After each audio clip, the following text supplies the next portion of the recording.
지난 월요일부터 어제까지 고난 주간 부흥의 기간도 가지고 또 오전 오후에 묵상하는 시간을 가지고 이런 시간을 보냈는데요. 이 고난 주간에는 좀 근본적인 그런 질문을 스스로에게 좀 많이 하게 되는 것 같습니다.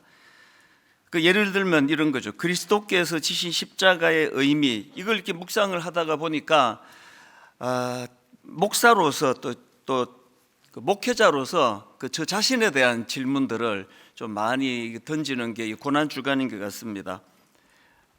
지금 내가 이 목사로서 살아가는 이 삶의 방식이 괜찮은 건가? 뭐 이런 질문이요. 분당 우리 교회는 이대로 문제가 없는 건가? 이 잘 가고 있는 건가? 그러니까 이런 근본적인 질문들, 이런 것들이 이제 십자가를 묵상하게 되면 항상 이런 좀 근원적인 또 본질적인 질문을 하게 되는 것 같습니다. 그래서 제가 이런 좀 근원적인 근본적인 질문들을 던지면서 이번 고난 주간에 제 서재에 있는 책 두 권을 이제 꺼내서 살펴봤는데요. 그 책 두 권 중에 첫 번째 책이 리차드 백스터가 쓴 참 목자상, 이런 제목의 책이 있습니다. 이 책은 약 한 350여 년 전에 출간된 고전인데요. 그 긴 세월 동안 수많은 목회자들에게 또 깨우침과 또 어떤 면에서는 또 아픔, 이 자각하는 아픔, 또 이런 것들을 이제 가져다 준 그런 책입니다. 예를 들면은 이 참 목자상, 이 책에 나오는 내용을 한 군데 읽어드릴까 하는데요. 이런 소제목이 있습니다. 가르침과 행동이 일치하는가? 이제 이 목회자에게 이 질문은 굉장히 근원적인 질문이지 않습니까? 이런 소제목에 나오는 글 일부인데 이렇습니다. 여러분은 눈먼 사람을 넘어뜨리거나 멸망의 길로 이끄는 목회자, 입으로 한 말을 행동으로 부인하는 목회자가 되어서는 안 됩니다. 그릇된 행동 하나가 그동안 애써 해왔던 일을 일순간 수포로 만들 수 있습니다. 물론 성도가 들은 바대로 행동하지 않는다면 안타까운 일이지만 이보다 훨씬 치명적인 게 목회자의 언행 불일치입니다. 여러분의 모순된 행위 하나가 강대상에서 한두 시간 동안 선포했던 말씀의 권위를 한 번에 헐어버립니다. 하나님의 말씀을 거짓말이요, 쓸데없는 말장난으로 격하해 버리는 셈이지요. 뭐 이런 내용을 이제 담고 있다가 보니까 이 목회자로서 이런 내용의 글들을 읽으면 어떨 때는 뭐 간담이 서늘해지고 어떨 때는 참 너무 찔려서 계속 읽기가 참 이 마음에 너무 고통스러운 이런 내용들도 겪게 되는데요. 제가 오늘 이번 고난 주간에 서재에서 이 책을 제가 꺼내기 전에 홈페이지에 올라가 있는 이 책 소개 글을 제가 먼저 읽었는데 근본적인 문제를 지적하는 글이 있더라고요. 이런 내용입니다. 눈물을 머금고 말하건대 교회의 가장 큰 비극 중 하나는 많은 사람들이 참 그리스도인이 되기도 전에 목회자가 되었다는 점입니다. 이게 심각한 문제 아닙니까? 저는 이 내용을 가지고 이번 고난 주간에 묵상을 하면서 이 목회자로서 지금 제가 걸어가고 있는 이 길이 참 그리스도인이 걸어가는 그 길 맞는 건가?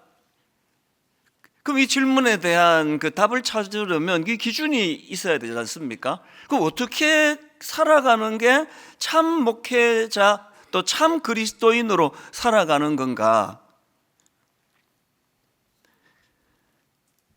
그런가 하면 이번 고난 주간에 제가 또 꺼내던 책이 하나 있는데요. 이 국내 저자인 김남준 목사님이 쓴 자네 정말 그 길을 가려나? 이 제목에서 이제 보시면 느낌이 오시겠지만 이 책은요, 이제 주의 종이 되겠다고 결단하고 신학교에 갓 들어간 그런 신학도들을 향해 쓴 책입니다. 그래서 그 제목 그대로예요. 자네 정말 그 길을 가려나? 이미 이제 신학교로 들어가고 그 길로 들어섰는데 이 질문을 던지는 거죠. 자네 정말 그 길로 가려나? 저는 뭐 이미 그 목사가 되고 뭐 그 길로 들어간 지가 지금 30한 4, 5년 됐는데 그 새삼스럽게 그 책을 제가 그 신학생들한테 한 그 책을 왜 꺼내 들었겠냐고요. 이게 잘 가고 있는 건가? 점검하고 싶은 거죠. 그래서 고난주간에 제가 이 책을 꺼내서 그냥 펼쳐서 뭐 여러 번 펼친 책이니까요. 이렇게 쓱쓱 보는데 책을 펼치자마자 눈에 들어오는 글 하나가 있었습니다. 그 신학생들한테 한 얘기겠죠. 이렇습니다. 한때 거역할 수 없는 하나님의 부르심을 받으며 콤마하고 오직 이 복음을 전하며 그리스도를 위하여 고난을 받으리라는 각오 속에서 주먹을 꼭 쥐고 신학의 문을 두드렸는데 뭐 이렇게 이제 쭉 이제 길게 문장이 나가는 그 내용인데요. 제 눈에 확 들어왔던 게 한때 거역할 수 없는 부르심이 있었거든요. 미국에 제가 미국에서 조그만한 비즈니스를 하고 여기 솔솔 이제 돈 버는 재미가 생기고 요렇게 하면은 미국에서도 뭐 어느 정도 돈 벌면서 살겠다 이런 생각이 드는 즈음에 하나님이 저에게 소명을 주셔서 이것들을 다 정리하고 한국으로 급히 뭐 한 두석 달 만에 이제 이것들을 다 정리하고 한국으로 들어갔으니까요. 굉장히 이제 이 소명이 하나님이 내게 주신 진짜 소명인가? 내가 지금 일시적인 감정인가? 이거를 분별하려고 이제 신구약 성경을 읽으면서 내가 이걸 정해야 되겠다. 2달 만에 이거를 그 비즈니스 하면서 2달 만에 읽었으니까 뭐 엄청 열심히 읽은 거거든요. 그런 확신을 가지고 제가 한국으로 돌아가서 지금까지 이제 쭉 살아왔는데 제가 이 잔에 정말 그 길을 가려나? 이 책에서 딱 펼쳤는데 신기하게 눈에 들어온 게 저에게 주시고자 하시는 하나님의 메시지가 뭐였나 보니까 제가 이 길을 걸어갈 때 결심했던 게 여기 있는 거 아닙니까? 오직 이 복음을 전하며 그리스도를 위하여 고난을 받으리라는 각오 속에서 그렇게 제가 이 목회자의 길을 시작을 했는데 지금 이제 분당 우리 교회 22년이 되고 신기하게도 이상하게 이 한 교회로 많은 분들이 막 모여들고 북적거리고 그러면서 이제 사람들에게 알려지고 이러면서 제 뇌리에서 제 삶에서 오래 잊혀졌던 게 고난이에요. 출발은 그리스도를 위하여 고난을 받으리라 이런 각오로 주먹을 꼭 쥐고 이 신학의 문을 제가 두드렸는데 이걸 제가 자각하게 된 거죠. 그 고난이 어디 갔지?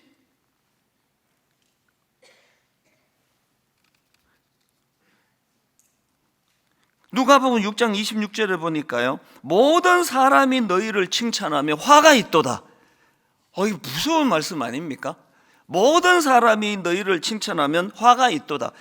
다행히 모든 사람이 다 저를 칭찬하는 건 아니에요. 그러나 모든 사람이 다 저를 칭찬하기를 갈망하는 욕구와의 싸움이 이게 만만치 않거든요. 저는 부인할 수 없이 모든 사람이 다 저를 칭찬하기를 원해요. 그 목마름이 뭐 사라지지가 않는 거죠. 고난을 마음에 품고 그리스도를 위한 고난을 위하여 이 길을 가기로 했는데 상황에 함몰이 돼가지고 어느 날 보니까 저에게 그 고난이라는 단어가 없어졌어요. 분당 우리 교회 담임 목사 하는데 무슨 고난이 있겠습니까?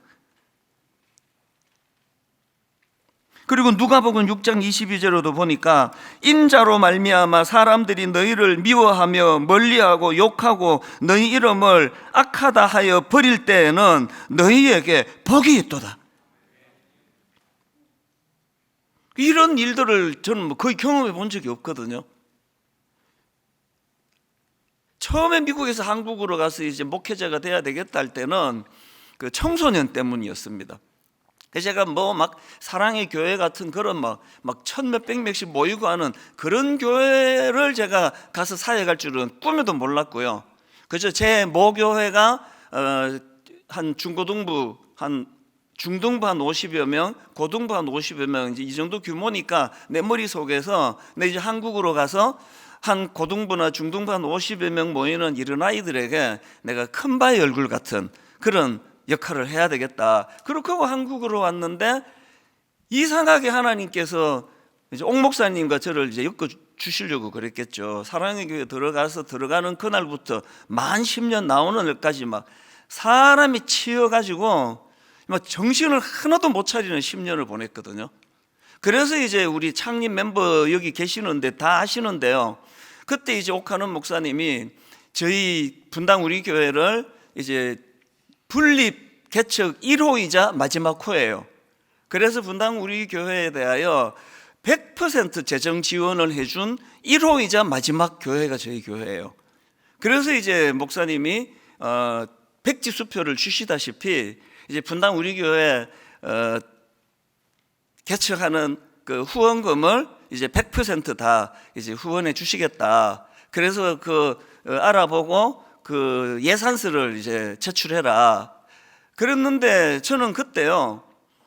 이게 이제 뭐 공짜인데 뭐 그냥 확보하고 보자 뭐 이렇게 하지 않았습니다. 그 창립 멤버 30 몇 분하고 저하고 똑같은 생각이 막 사람에게 치여가지고 그때요 막 정신이 없는 10년을 보내가지고 우리 조촐하게 서로 행복하게 그렇게 교회를 하자. 그래서 그 엘리베이터도 없는 그 상가 4층에 한 70평짜리 얻었는데 거기서 뭐 너무 좋은 거잖아요. 그 다 채워봐야 뭐 몇 명을 채우겠냐고요. 그리고 또 요즘 사람들이 그 엘리베이터도 없는 그 가파른 계단에 4층을 그 어린아이 이끌고 누가 오르락 내리락 하겠냐고요. 그래서 우리는 그렇게 우리끼리 알콩달콩 그렇게 밥도 해먹고 잘 지내보자고 그랬는데 신기하게 옆에 있던 교회가 쫓아내는 거 아닙니까? 개혁금만 지금 준 상태인데 못 온다고. 이찬수 목사가 여기 오면 우리 다 죽는다고. 그분이 저를 뭐 글쎄 신천지로 알았는지 못 오게 하는 거예요. 그리고 이게 뭐 그때 제가 나이가 40살인데 아니 내 목회 시작을 그 이웃 교회랑 뭐 싸움질하면서 내가 그렇게 그 목회를 해서 되겠나? 그래서 눈물로 이제 그 길을 포기하고 그리고 이제 잠깐 고난의 시간을 보냈죠. 이거 뭐 어떻게 되는 거야? 그랬는데 이 성림중고등학교로 인도를 해주시고 그리고 좀 지나니까 막 이상하게 사람들이 막 어마어마하게 몰려들면서부터 제가 오래 잊고 있었던 게 그리스도를 위한 고난이었습니다. 그 제가 이번 그 고난 주간 동안에 이제 이런 말씀들을 비춰보면서 사실은요, 막 저녁에 막 엄청 이 자리에서 유난히 열광하고 뜨겁고 막 이제 막 강사 나오면 박수를 치고 저도 기뻤어요.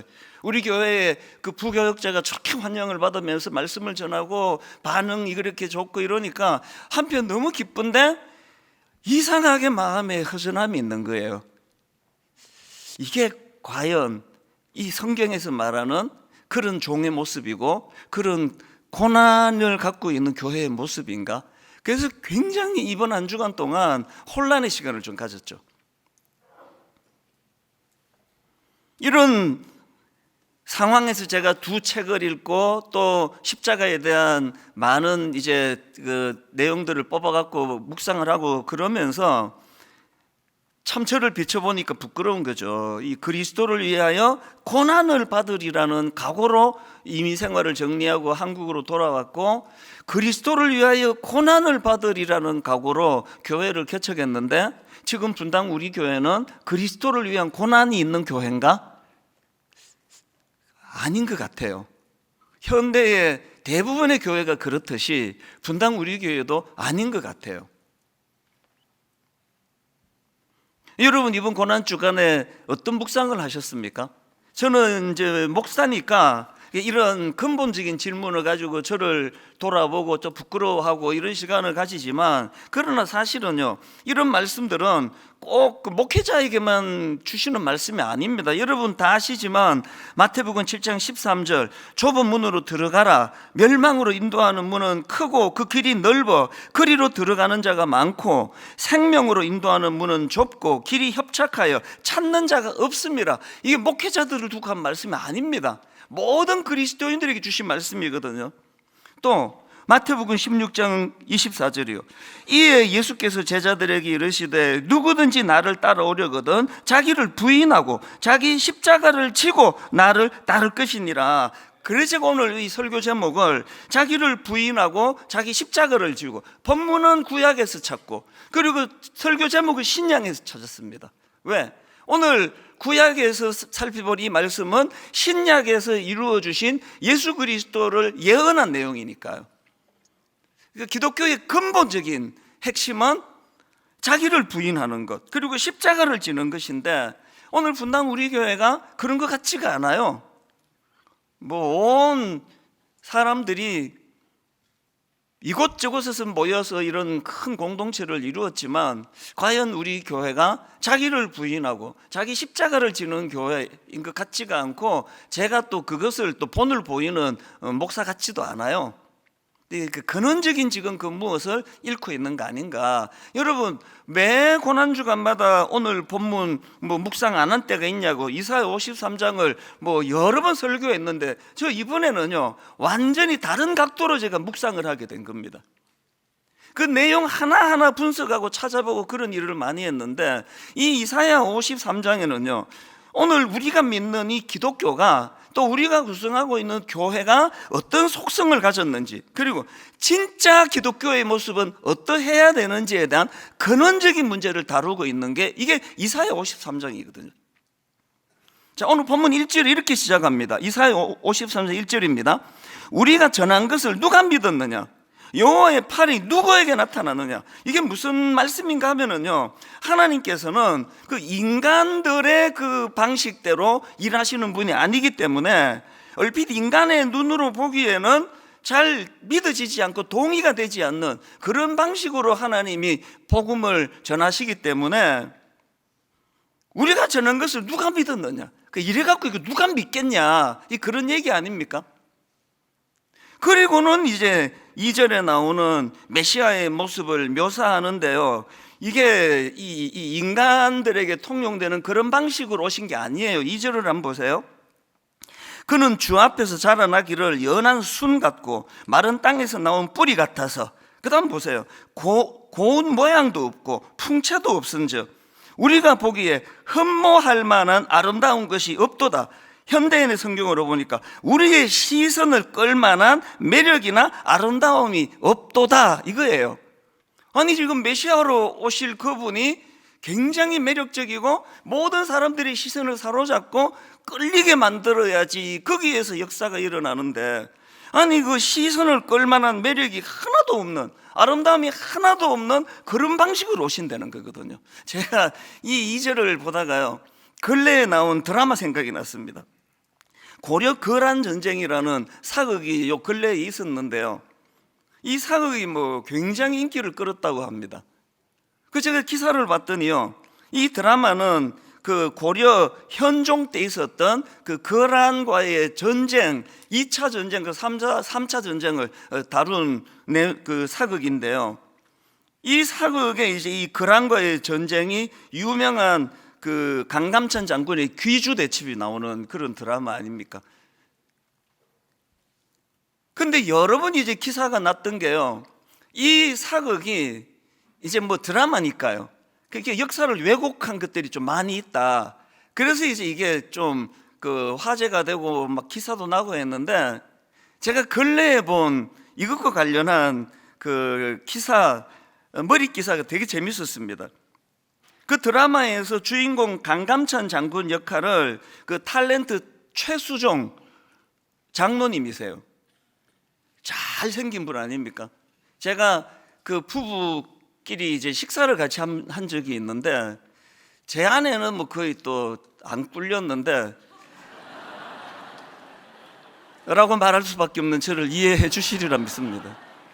제 쪽은 좀 많이 좀 딸리더라고요. 오, 진짜 잘생겼더라고요. 저하고 동갑인가 제가 그렇게 알고 있는데, 이건 무슨 뜻이에요 지금? 엄청난 배신감을 지금 느끼고 있습니다. 저는 여러분이 우리 목사님이 어때서요 이럴 줄 알았는데요, 제가 정말 고난이 없는 건 아니네요. 이제 최수종 장로님이 그 강감찬 장군 역할을 한 주인공이었는데요, 그 머리 기사가 이제 역사 왜곡 뭐 이런 게 한창 이제 나올 때인데 그 머리 기사가 정말 재밌었습니다. 이랬습니다. 그 머리 기사가 이랬습니다. 최수종 얼굴이 역사 왜곡이다. 이게 머리 기사예요. 그리고 부연 설명을 보니까 그 고려 역사를 다룬 그 고려사에 보면은 강감창 장군의 그 외모를 기록해놨는데 채모외루라고 썼는데 이게 한마디로 말하면 작고 못생겼다는 뜻이래요. 그러니까 그 역사에 그 뭐 어지간하면은 이렇게 쓸 일은 없는데 진짜 못생기셨나 봐요.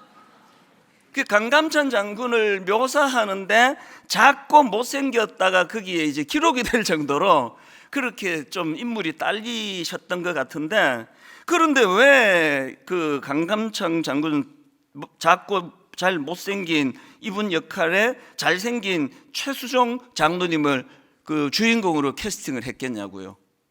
이유는 뻔하죠. 안 그러면 시청률이 떨어져요. 진짜 작고 못생긴 무명의 탤런트를 그렇게 주인공으로 세우면 한 1회 좀 보다가 안 봐요. 그저 꺼버려요. 그러니까 이게 제목이 너무 재밌잖아요. 최수종 얼굴이 역사 왜곡이다. 잘생긴 탤런트를 그렇게 막 저도 보니까 막 굉장히 연기도 잘하고 뭐 막 대단하더라고요.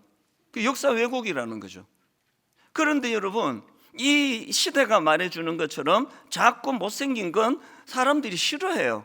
눈길을 안 줘요. 그런데 지금 제가 왜 아까 그 드라마가 생각났습니까? 오실 메시아가 이런 사람들의 기대를 따라서 오신 게 아니라는 거죠. 그야말로 아까 그 강감찬 장군을 묘사할 때 썼던 채모외루라는 저 사자성 좀 처음 듣는데요. 예수 그리스도가 채모외루로 오신 거라는 거죠. 볼품이 없고 매력이 별로 없고 풍채도 없고 흠모할 만한 아름다운 모습이 하나도 없는 이런 외모로 오시게 될 것이다. 이거를 거기다가 아까 제가 어지간한 역사 그 인물들을 기록할 때 외모를 묘사하는 경우는 많지 않은데 지금 강감창 장군에 대하여 이렇게 외모를 묘사하는 건 그게 굉장히 독특하게 그분을 묘사할 수 있는 거라고 한다면 지금 이사야서에서 예수 그리스도가 풍채도 없고 아름답지도 않고 눈에 띄지도 않고 고운 모양도 없고 흠모할 만한 게 하나도 없는 그런 모습으로 온다는 거기다 기록을 할 때는 그 의미가 있을 거 아니냐고요. 그 다음 나오는 3절은 더 놀랍습니다. 하나님의 아들 메시아로 오실 그분이 3절에서 그는 멸시를 받아 사람들에게 버림받았으며 간고를 많이 겪었으며 질고를 아는 자라 마치 사람들이 그에게서 얼굴을 가리는 것 같이 멸시를 당하였고 우리도 그를 귀히 여기지 아니하였도다. 여러분, 이게 그렇게 기다리던 그들이 정말 꿈에도 기다리던 그 메시아의 모습입니까? 이게 아니잖아요. 인간의 기대를 따라 일하지 않으시는 하나님이세요.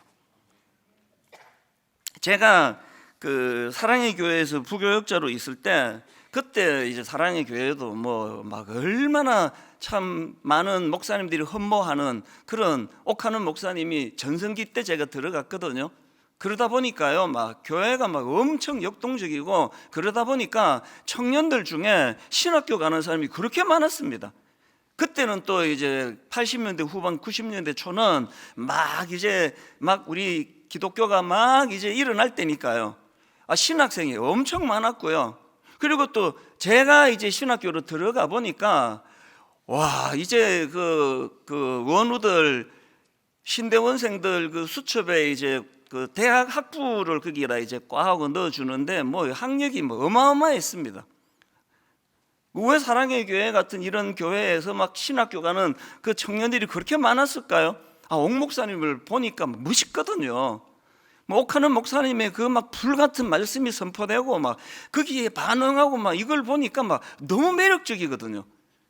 그래서 많은 청년들이 신학교로 갔어요.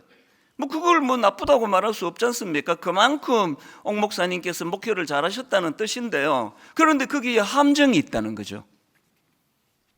지금 성경이 묘사하고 있는 메시아, 그리고 우리가 그분을 따른다고 한다면 성경이 묘사하고 있는 목회자들의 모습이 그렇게 인기 있고 화려하고 많은 사람들이 흠모하는 이런 한 1%도 안 되는 그 안에 가 있는 옥하는 목사님 같은 분이 롤 모델이 되어서는 안 된다는 거거든요. 신학교 들어가고 목사가 되고 교회를 개척하고 그 과정에서 지금도 끔찍하게 고생하고 고난을 겪고, 저도 많은 그 미자리 교회 목사님들을 만나고 또 특히 사모님들을 만나보면 막 제 마음까지 우울해져요. 그리고 제가 분당 우리 교회, 이 큰 교회 목사라는 게 너무 부끄러울 때가 많아요. 드림센터를 왜 사회 환원하기로 했는가 하면은요, 하나님께서 이제 그런 꿈을 주신 것이 결정적이지만, 저는 사실 드림센터를 저희가 매입하고 부끄러웠습니다. 즉 분당에 그 당시로 문 닫는 교회가 1년에 한 200개씩 된다는 이야기를 제가 들었는데, 내 한 교회의 편의를 위해서 1층부터 12층짜리 저 건물을 매입한 게 좀 부끄러웠어요. 그래서 저는 그때요, 그 외부의 목사님 만날 때 그 드림센터로 오세요 이렇게 말을 못 해갖고 율동공원에서 만났어요. 저기서 만나서는 말을 못 하겠는 거예요. 그리고 여러분이 아시지만 드림센터를 매입하고 지금도 간판 없잖아요. 그래서 사람들이 이거 지나다니면서 이게 뭔데 여기만 이상하게 뭐 하는지 간판이 없어. 지금도 없습니다. 거기에 빨간 네온 사인 해가지고 지금 그 서울로 가는 그 수서 고속도로 그 차들이 얼마나 많이 다닙니까? 저 드림센터는요, 그 공원이고 이래가지고 건물에 방해되는 게 없어서 막 빨간 네온 사인으로 하면은 막 선명하게 교회를 드러낼 수 있습니다. 안 하잖아요. 주차장 들어가는 입간판도 나중에 세웠습니다. 그래서 손님들이 도대체 이게 무슨 주차장 어디로 가는지를 몰라서 뺑뺑 돈다 그래가지고 그거 하나 세우고, 지금도 우리 교회가 거기다 간판을 안 드는 거는요, 저 큰 교회를 우리 교회가 쓰고 있는 게 부끄러웠습니다. 그래서 환원하기로 하나님이 제 마음에 그 부담을 아시니까 그러신 것 같아요. 막 옥하는 목사님 같은 한 100에 하나 1000에 하나 정말 하나님의 특별한 어떤 의도하심으로 그렇게 이끄시는 그런 한두 목사님이 진짜 주의 종의 롤 모델이 아니라는 거예요. 이런 점에서 고난주간 아닙니까? 분당 우리 교회를 냉철하게 돌아보고 반성하고 회개해야 되고요, 우리 각자를 돌아보시면서 여러분 과연 지금 자기를 부인하고 자기 십자가를 지고 그래서 이 여러 가지 대가 지불을 치루어가는 주님을 닮아가면서 이렇게 신앙생활하고 있는지 돌아보셔야 된다는 거죠. 고난주간에 그 교회는 외적으로 매력이 하나도 없고 흠모할 만한 게 하나도 없고, 그 역사 기록에 나와 있는 강감찬 장군처럼 별로 볼품이 없고 키도 작고 이런 모습으로 교회가 드러나야 된다면, 그럼 교회의 교회됨이 뭐냐는 거죠. 어떻게 하면은 교회가 교회다울 수 있는가? 그런 외적인 화려함이 아니라 오늘 본문에서 묘사하는 메시아의 두 가지 강력한 특징이 있는데요, 첫 번째가 생명력입니다. 자, 2절을 다시 한번 보십시오.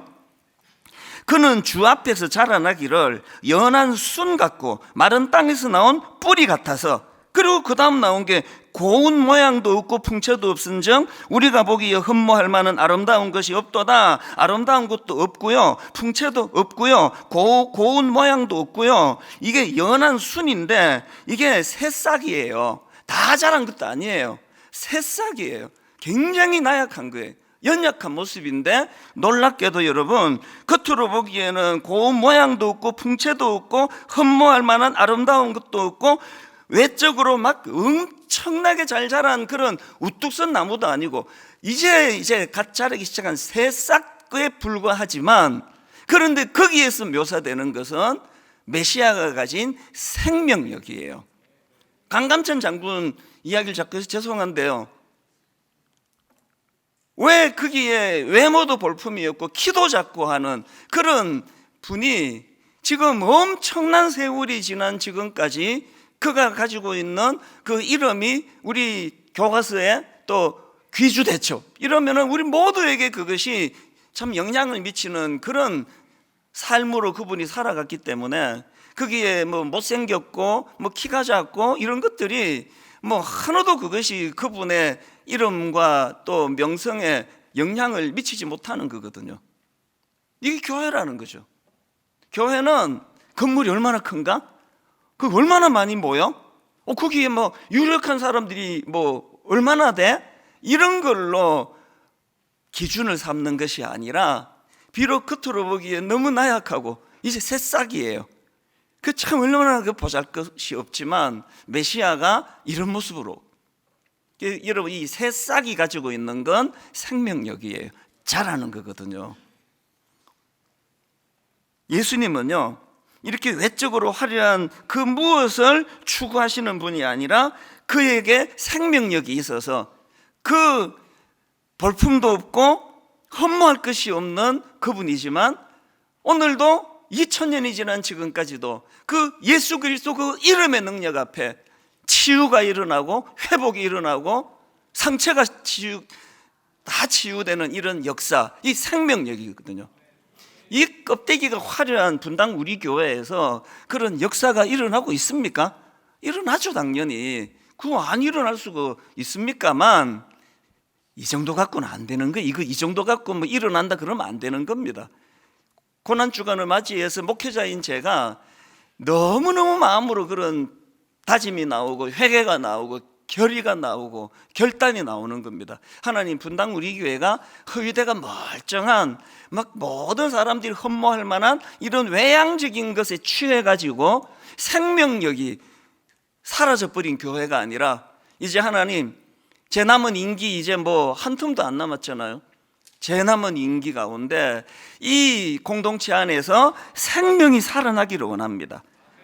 교회는 화려하게 치장하는 그 무엇을 자랑하는 공동체가 아니라 비록 겉으로 보기에 그저 부드러운 새싹처럼 작고 보잘것없는 그런 것이랄지라도 거기에는 생명력이 있어서, 그래서 여러분 로마서 8장 1절 2절 여러분 다 아시잖아요. 그러므로 이제 그리스도 예수 안에 있는 자에게는 결코 정죄함이 없나니, 이게 어떻게 가능하냐? 이는 그리스도, 누구 안에요? 그리스도 예수 안에 있는 생명의 성령의 법이 죄와 사망의 법에서 너를 해방하였습니다. 이 교회만 오면 열등감이 사라지고, 이 교회만 오면 뿌리 깊은 상처가 치유가 되고, 이 교회만 오면 그저 평범한 사람들이 모여서 다락방을 이루는데 그 다락방을 하고 나면 정말 내가 살아야 되겠다 용기가 막 생겨나고, 그런 생명력이 있는 교회가, 그게 성경이 말하는 교회의 모습이라는 거거든요. 두 번째가요, 대속입니다. 여기 본문에서 강조하고 있는 메시아의 강력한 특징은 대속입니다. 대속이란 것은요, 노예나 죄인을 자유케 하기 위해 그 빚이나 죄를 대신 갚는 것, 이게 글자 그대로 그 사전적인 의미로 대속이에요. 그 하찮은 그 노예, 그 종이 자기 힘으로는 그렇게 할 수 있는 능력이 없기 때문에 자유할 수 없을 때 주인이 그 빚이나 그 죄를 대신 갚아주는 것, 이게 대속이에요. 여러분 3절을 다시 한번 보세요. 그가 왜 멸시를 받아야 됩니까?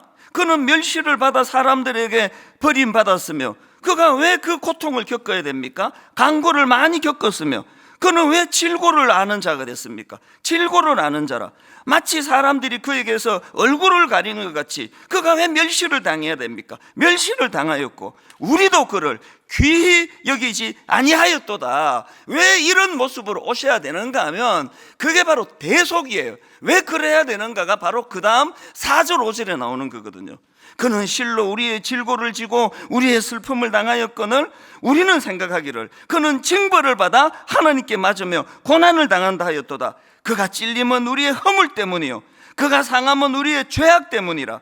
그가 징계를 받음으로 우리는 평화를 누리고 그가 채찍에 맞음으로 우리는 나음을 받았도다. 대속이 뭐라고요?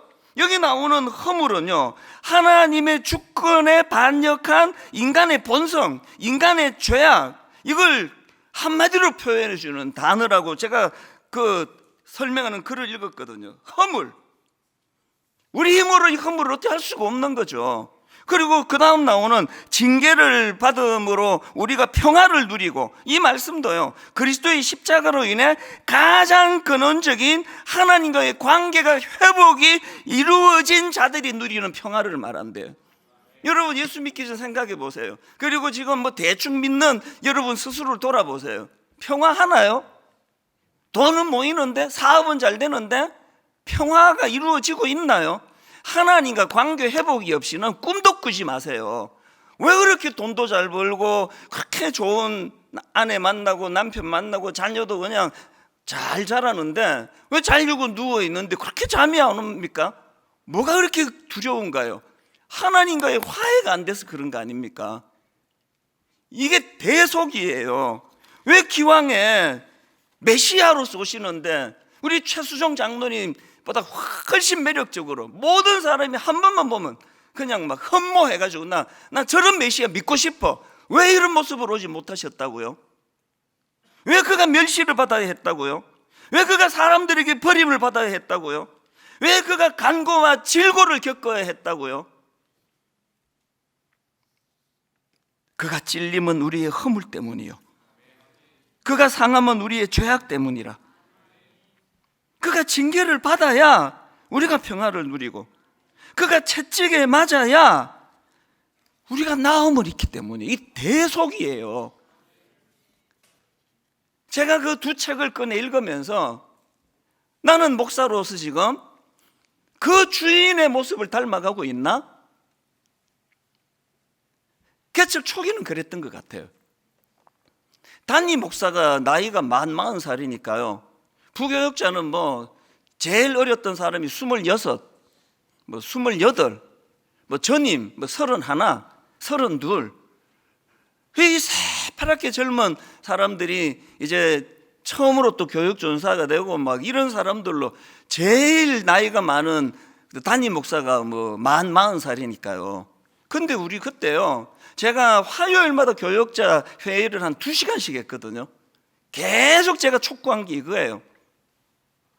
이 말씀을 여러 번 읽어줬습니다. 그가 찔림은 우리의 허물 때문이요, 그가 상함은 우리의 죄악 때문. 그 다음 보세요. 그가 징계를 받았기 때문에 우리는 평화를 누리고, 그가 채찍에 맞았기 때문에 우리가 나음을 받았도다. 그 초보 부교육자다 보니까 맨날 상처를 받는 거예요. 뭐 교회가 막 틀도 없고 막 개척 교회니까 많은 분들이 오시는데 주로 상처받은 분들이 많이 오시잖아요. 자기 교회가 뭐 거기서 잘 되는데 뭐하러 교회를 옮겨서 이 아무것도 없는 이 학교에서 드리는 교회를 오겠냐고. 이게 상처를 많이 받은 분들은 상처를 또 많이 줘요. 막 별의별 항의 매일 저도 많이 받았어요. 광고 한마디 농담으로 잘못하면은 막 장문의 글이 막 올라와요. 왜 그따위로 말하느냐고 막 이런 식으로 막 거칠게 막 글이 올라오고요. 막 제가 무슨 뭐 농담 한마디 했더니 또 막 이만큼 올라오지, 요지가 잊혀지지가 않아요. 이게 당신 교회입니까? 왜 그렇게 말하느냐고. 막 사방에서 찌르는 거예요. 그러니까 뭐 그 30대 초반에 젊은 부목사들이 뭐 정신을 못 차리는 거죠. 그래서 제가 맨날 이 구절을 가지고 제가 이렇게 말했죠.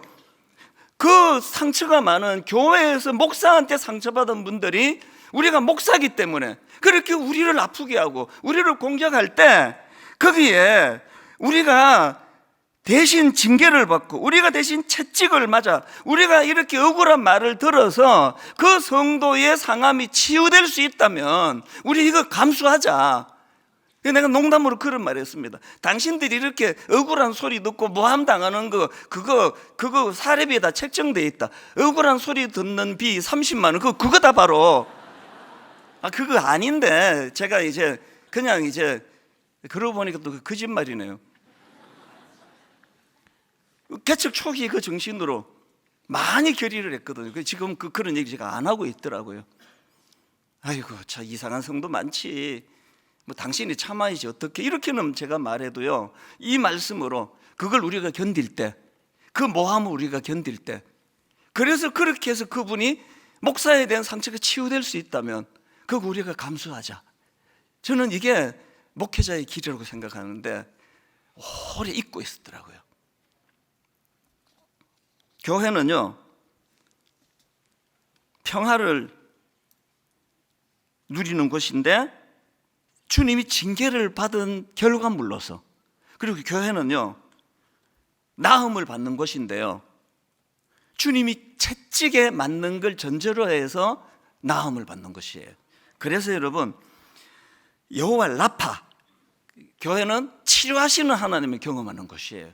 그런데 중요한 건 그 여호와 라파, 그 치료하시는 하나님의 역사는 그리스도의 대속, 십자가로 인한 대속.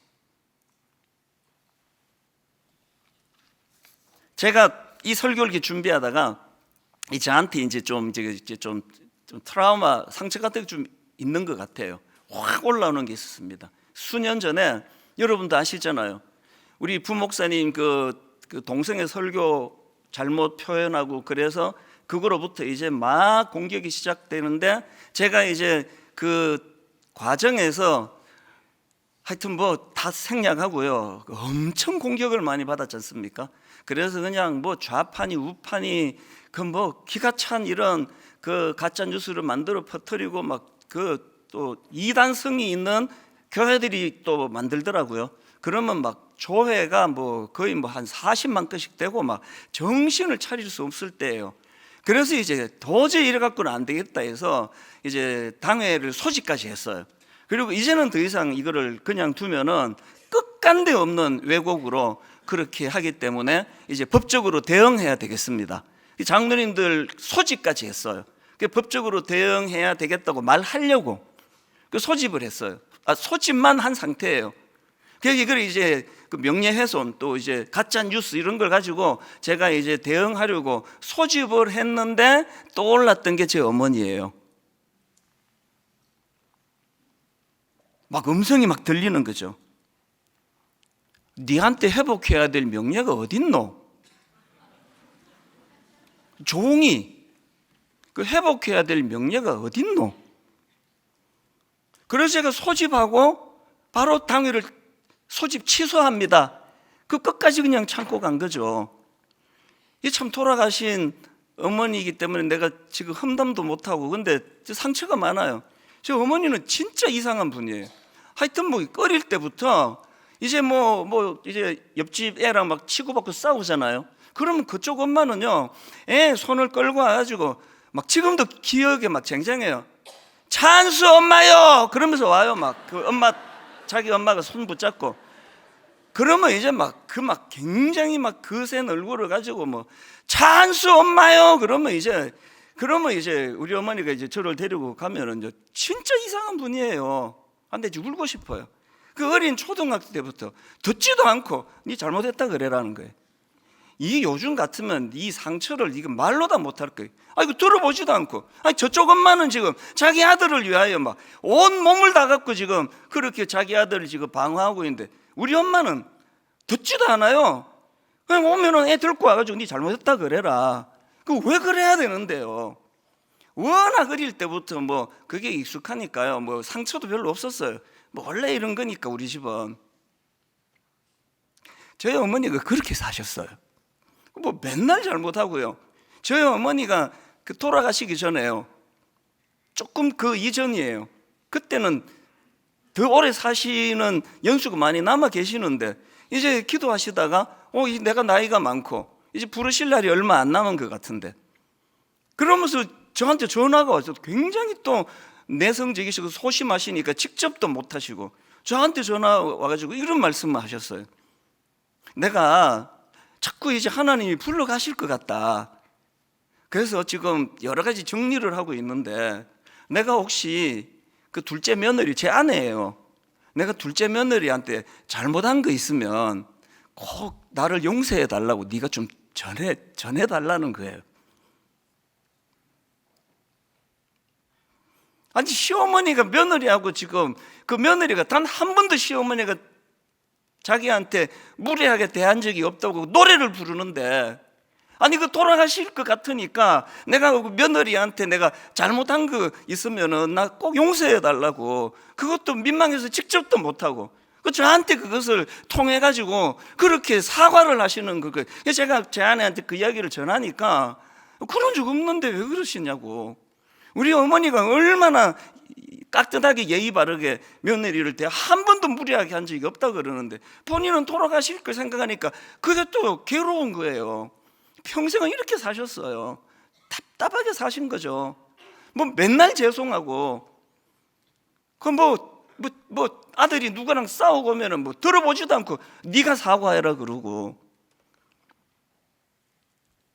제가 목사가 되고 그때 그분의 삶이 뭔지를 내가 아는 거예요. 이게 이사야 53장에서 메시아 대신 그분의 모습을 묘사하는 그림이더라고요. 교회가요, 팍스 로마나, 우리 교회가 뭐 얼마나 큰 교회인지 알지, 예산 얼마인지 알지, 규모로 우리 교회가 얼마나 대단한 거 알지. 그건요, 결단코 하나님이 그리고 계시는 교회는 아니에요. 교회는 여린 순 같아요. 그래서 저희 어머니를 보니까 여리셔가지고 뭐 맨날 사과하고 맨날 상처받고, 며느리한테도 하지도 않은 잘못, 내 잘못한 거 용서해달라고 좀 전해라. 그런데 거기에 생명력이 있는 거예요. 한 말씀만 드리고 이제 설교를 정리하려고 하는데요. 지난주에 이제 오늘 이 성금요 예배 때 쓸 자료를 막 이제 찾고 검색하고 하다가 책 한 권을 발견했습니다. 정호승 시인의 신간이더라고요. 고통 없는 사랑은 없다. 그래서 이제 이게 고통 없는 사랑은 없다, 이게 제목이 벌써 이게 고난 주간에 하나님이 저에게 주시나 보다. 그래서 내용도 모르고 책을 구입했습니다. 그리고는 이 고통 없는 사랑은 없다라는 이것과 관련된 주제를 제가 찾아서 보니까 이제 시 하나를 거기다 써놓고요, 그거를 풀이한 글인데, 이게 이제 저자가 이런 글을 썼습니다. 그 당시로 이 저자가 아마 굉장히 고통에 빠져 있던 상황인가 봐요. 두 손을 모으고 눈을 감고 기도를 올렸다. 한순간 산산조각난 내 삶의 고통이 한꺼번에 몰려왔다. 누가 내 심장을 두 손으로 꽉 쥐고 짜는 것 같았다. 아마도 이분이 그 가톨릭 신자 같은데요, 지금 성당에서 기도를 하고 있는데 어떤 일로 삶의 고통이 한꺼번에 몰려와서 자기 심장을 누가 쥐어 짜는 것처럼 고통에 빠져 있는 거예요. 그게 뭐 어떤 상황인지 아시겠죠? 그랬는데요, 그런 절망의 순간에 보니까 성당 통로 바닥으로, 우리로 치면 이제 이 복도 같아요. 통로 바닥으로 햇살 한 줄기가 비춰지는데 그게 너무 아름답더라는 거예요. 그 햇볕이 막 별 모양 같기도 하고 장미꽃 같기도 하고 한데 아름다운 문양을 그려내고 있더라. 그래서 고개를 들어보니까 그 햇살이 스테인드 글라스를 통해서 내리 비치고 있더라는 거예요. 그 성당에 아시죠? 그리고는 그 순간에 고통이 너무 극심해서 누가 자기 심장을 쥐어 짜는 것 같은 고통에 빠져 있던 이 저자가 깨달은 게 있대요. 그 다음 내용을 들어보세요. 그때 문득 내 인생이 왜 산산조각이 났는지 그 까닭을 알 수 있었다. 스테인드 글라스는 맑은 통유리로 만들지 않는다. 조각조각 난 색색의 유리를 붙여서 만든다. 그 조각조각 난 색 유리를 통과한 햇살이 그토록 아름다운 색채의 문양을 만드는 것이다. 그렇다면 내 인생이 산산조각 난 까닭 또한 내 인생을 아름답게 만들기 위한 것이다. 나를 아름답게 하기 위하여 내 인생에 고통이 존재하는 것이다. 저는 그 문장을 읽으면서 두 가지를 고쳐서 제가 적용을 했습니다. 첫째, 저는 가톨릭 신자가 아니니까 성당의 햇살을 내가 어릴 때 보았던 우리 교회의 햇살로 제가 바꾸어서 상상을 해봤어요. 교회도 이런 조그만한 스테인드 글라스로 통과한 햇살이 있었는지 없었는지 기억도 가물가물하지만 제가 이렇게 상상을 한 거예요. 그리고 또 하나 고쳐 읽은 게 뭐냐면은 지금 이 저자가 쓴 그런 이 문장 아닙니까? 그렇다면 내 인생이 산산조각 난 까닭 또한 내 인생을 아름답게 만들기 위한 것이다. 나를 아름답게 하기 위해서는 내 인생에 고통이 존재하는 것이다. 이걸 내가 어떻게 바꿨냐면, 이분은 그래서 자기 인생이 고통으로 너무나 아름다운 인생으로 그렇게 적용을 했는데 저는 이사야 53장 3절로 바꾼 거거든요. 내가 고통당하는 거, 내가 어릴 때 어머니가 한 그것 때문에 마음에 상처가 있는 거, 목회를 하다가 수많은 성도들로부터 칭찬과 사랑을 받지만 늘 거기에 또 억울한 소리를 듣고 모함을 하는 소리를 듣고 조롱당하는 소리를 듣는, 산산조각 나는 정도는 아니라도 마음이 찢어지는 그 모든 것들이 그가 찔림은 우리의 허물 때문이요, 그가 상함은 우리의 죄악 때문이라. 그가 징계를 받음으로 우리는 평화를 누리고 그가 채찍에 맞음으로 우리는 나음을 받았도다. 예수 그리스도가 내 아픔을 치료해 주시는 그 과정을 경험할 수 있어서 내 상처가 아름다울 수 있고, 그거로 끝나는 것이 아니고요, 그 내 상처가, 내 아름다움이 또 다른 어떤 성도님들을 치료하는데 내 산산조각난 마음이 재료가 될 수 있다는 사실이에요. 아프세요? 이겨내야 되는 이유가 여기 있는 거거든요. 여러분의 눈물이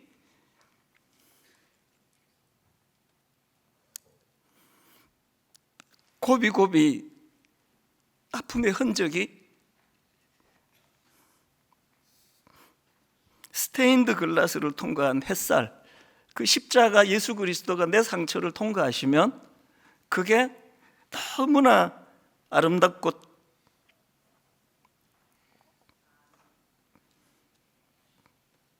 내 인생이 산산조각 난 까닭,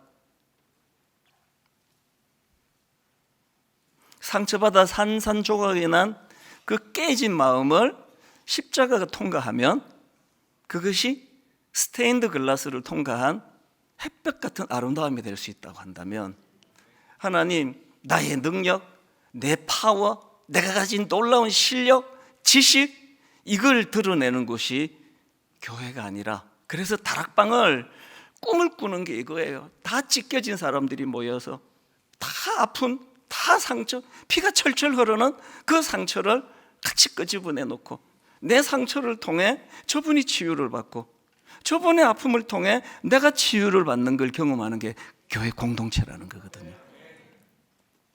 오늘 성찬식을 거행할 때 요한복음 12장 24절, 내가 진실로 진실로 너희에게 이르노니 한 알의 밀이 땅에 떨어져 죽지 아니하면 한 알 그대로 있고 죽으면 많은 열매를 맺느니라. 같이 기도하시겠습니다.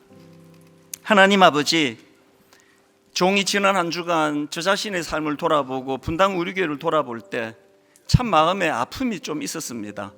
너무나 유명해지고 너무나 거대해지고 너무나 많은 사람들로부터 칭찬받기를 원하는 저의 본능을 제대로 제어하지 못하는 목회자가 아닌가 마음에 찔림이 있었습니다. 하나님, 이렇게 겉으로 화려하고 그러나 그 안에 생명력이 별로 일어나지 않는 것이 교회가 아니라 반대인데, 그저 교회는 보잘것없는, 드러낼 것이 없는, 자랑할 것이 없는, 그저 이제 싹 하나가 튀어나오는 것 같은 이런 겉모습을 가지고 있다 하더라도 거기에는 생명력이 있어서 주님의 역사가 일어나고 치유가 일어나고 변화가 일어나고, 더군다나 그 치유와 변화에는 날 위하여 십자가 지신 예수 그리스도가 그 십자가 은혜로 대속해 주셨기 때문에 그 역사를 경험하는 곳이라고 한다면, 오늘 하나님, 우리 모든 성도님들이 먼저 그 은혜를 받아 치유가 일어나기를 원합니다. 맨날 상처 이러면서 살 수 없는 거 아닙니까? 주님, 대속의 은혜를 우리가 깨닫고 십자가 은혜로 내가 먼저 상처가 치유되고, 그리고 이젠 그 갈기갈기 찢겨진 내 상처에 스테인드 글라스 십자가 그 놀라운 빛이 스며들 때 형형색색 너무나 아름다운, 그래서 상대방의 상처를 치유해 주는 재료가 될 수 있다고 한다면, 분당 우리 교회와 이 땅의 모든 교회들이 이것을 꿈꾸고 추구하고 지향하는 그런 교회가 되게 하여 주시옵소서. 성찬식 거행할 때 갈기갈기 찢겨진 상처들에 십자가 주님의 놀라운 빛이 스며드는 그런 은혜의 시간이 되게 하여 주시옵소서. 감사드리옵고 예수님 이름으로 기도드립니다. 아멘.